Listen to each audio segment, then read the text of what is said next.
welcome back to another episode of Put a Lido on it. I'm Penny. And I'm Ty. And if you don't already know, this is our video podcast where we talk about anything and everything from like issues to topics that people are talking about on social media. And yeah, by the way, don't forget to like and subscribe to our YouTube channel or follow us on Instagram and on TikTok and Facebook. So what are we talking about today? Okay, so today it's gonna be this is gonna be about not really about you, but I want to ask about your experience in this certain area because you did go through it at one point in your time. Yeah, this could be like a plethora of things, but yeah, carry on. Okay, so I know for a time that you had raised your nephew by yourself. It was My just nephew? you. My nephew. Oh, okay. I said my. Mm. I think I said my. No, you didn't. You get what I mean? Yeah. For a point in time, you were a single mom. And I just wanted to ask about your experience during that short period of your life. Oh. Yes. Carry on. You wanted to ask about my experience? Your experience. How did you handle that area in your life? I don't think I had a problem with raising him because you know that saying it takes a village to raise a child. Like I had my village. That was my mom, my grandmother, my dad, you obviously. I was waiting for my name to be mentioned. I know, I meant to leave it last, keep you guessing. But yeah, I didn't have a problem with raising him. I feel like the problem that I would have had was how people perceived me. Yeah.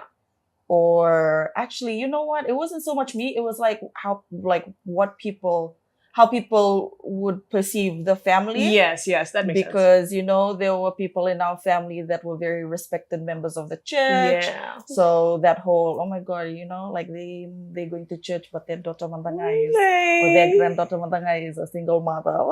Hey! This Christ thing, okay? Jesus hung out with sinners.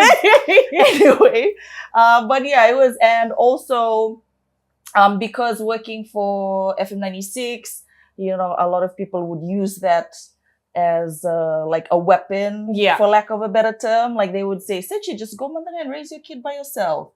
Like people will be mean, and you just kind of you just kind of have to like roll with the punch. Like it's water off of a duck's back. Right. But I feel like I did not feel the hardship of having to raise a kid by myself because my support system was really strong. So like the love that my son was supposed to be getting from people that were supposed to be in his life didn't matter. Yes. Because like the love that we were already giving him was like more than enough. Yeah. So yeah, I feel like we should there's a stigma around being a single mom and, life happens. Yeah. Okay. Shiznit happens. So sometimes you can't help it because people, single parents, they're cool. They're the best. And you know what's crazy though? Especially when it comes to single moms, it's always like, just on the single mom, like, why didn't you do this? How you knew he was bad news, you still hung out with him? Like, it's pretty insane that the trauma right now. Okay, carry on. Like, obviously, like these people are just gonna like, just a mom, just a woman. I mean, I'm not trying to be like, like you get what I mean. It's always like that. It's really hard to hear. It's really sad that, not both parties were held accountable. Yeah. Not all the time. Yeah. Let me tell you something. Jokes. But I think if the support system is great, because I know a lot of single mothers that have excelled in life, like without having to be in a romantic relationship with somebody, like they've just been content with raising their child by themselves. And that was something that Na used to tell me when I was a statistic. That's what she used to say. She used to say, like, regardless of whether somebody wants to be with you or not, you have to be ready for the possibility that you could be raising your child by yourself. And that's completely okay. Exactly. Like, your life does not end when a child comes into the photo, into the picture. You just have to be able to work around that. And not like, don't stop moving. And oh my gosh, let me just tell you a story. I don't know if you were there, but this was the day my family found out I was pregnant. I was there. Oh, you were there. There were a lot of tears. And yeah, so like the whole thing happened. My uncle revealed the news to my parents. I think my grandmother already knew. Yeah, she knew. Yeah. And Actually, she had a dream about it, by the way. dream, bro. These Whoa. old ladies, when they be having dreams and they be telling you about their dreams, you listen. Okay. So yes, my grandmother, bless her heart, you know, she called me. I was at work and she was like, "Girl, you have some explaining to do. What was you doing up in these streets? People are getting sick in the house, girl." I was like, "Oh snap!" So yeah, I had to go home and massage my mom. And at that point, everybody knew. But like just the whole formal revealing of the news. Yeah? So I'm like bawling my eyes out in the corner, and then my dad's like, and my mom's crying, and now our grandmother was crying.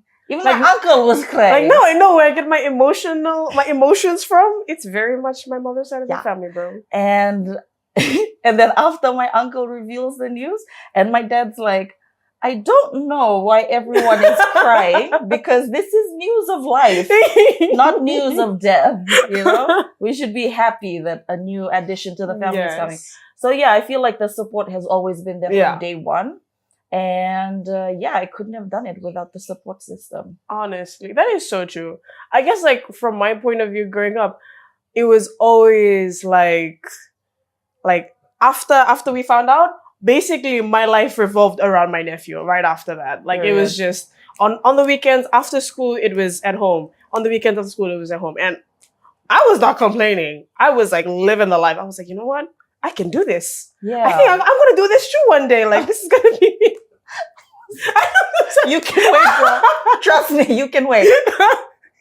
But yeah, and like having to have a full-time job. Oh yeah. And working the night shifts. I think I was still doing the night shifts. Yeah, so I had to be like away from him when he was asleep.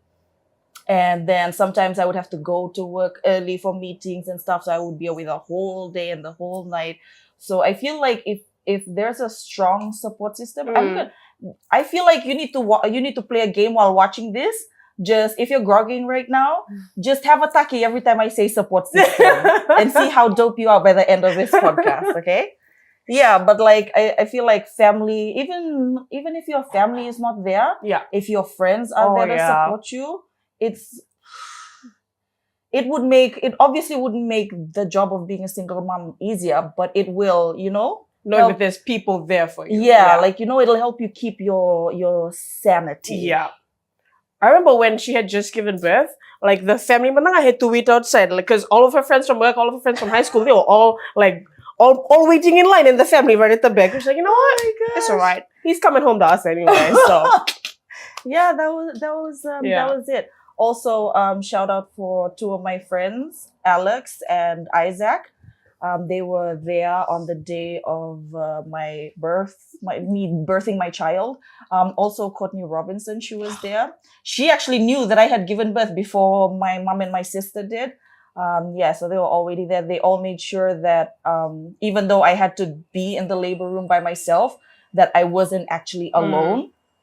And yeah, I don't know. I feel like there are single moms out there that would be envious of that. Yes. And I hate that there are single moms out there that are envious of that, because I feel like everybody deserves like a great family, a great set of friends to have their back, like how mine did. Yeah. You know?